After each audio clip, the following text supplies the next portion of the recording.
অভি বলে, my lord, আমি একজন সাক্ষীকে পেশ করতে চাই। আশ্রমে সেই দিন যে গুন্ডাগুলো ছিল তাদের মধ্যে একজনকে পুলিশ অ্যারেস্ট করেছে। আমি তাকে সবার সামনে নিয়ে আসতে চাই। এরপর সেই গুন্ডাটা আদালতে এলে হঠাৎ করে মুখ দিয়ে ফ্যান আউট এসে সেন্সলেস হয়ে যায়।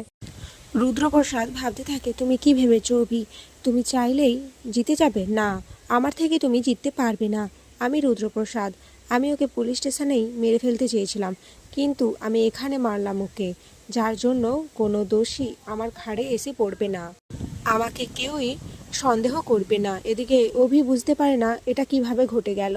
তারপর অভি জাজের কাছে বলে যে আশ্রমটা যেন আবার খুলে দেওয়া হয়, বাচ্চাগুলোর ভবিষ্যৎ ওর উপর নির্ভর করছে। জাজ নির্দেশ দেয় যে আশ্রম খুলে দেওয়া হবে। এরপর হিরণময়ের সাথে দেখা হলে অভি বলে, আমি আপনার থেকে এটা আশা করিনি স্যার। আপনি আমার আদর্শ ছিলেন, আর আজ সেই আপনি অন্যায়ের রাস্তা বেছে নিয়েছেন। হিরণময় বলে, তুমি কি বলছো স্পষ্ট করে বলো।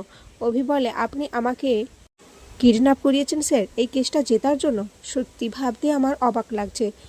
এরপর অভি হিরণময়ের সাথে তার কাটানো মুহূর্তগুলো মনে করতে থাকে। বাড়িতে এসে ঈশা ছুটিকে কথা শোনালে অভি বলে, আমি চাইলে তোকে তোর শ্বশুর বাড়িতে দিয়ে আসতে পারতাম, কিন্তু আমি অপারক। না হলে তুই যে হারে ওকে অপমান করছিস সেটা আমি একদমই মেনে নিতে পারছি না। তো বন্ধুরা, তোমাদের কি মনে হয় হিরণময় কি সত্যি সত্যি অভিকে কিডন্যাপ করিয়েছিল? অবশ্যই কমেন্টে জানিও।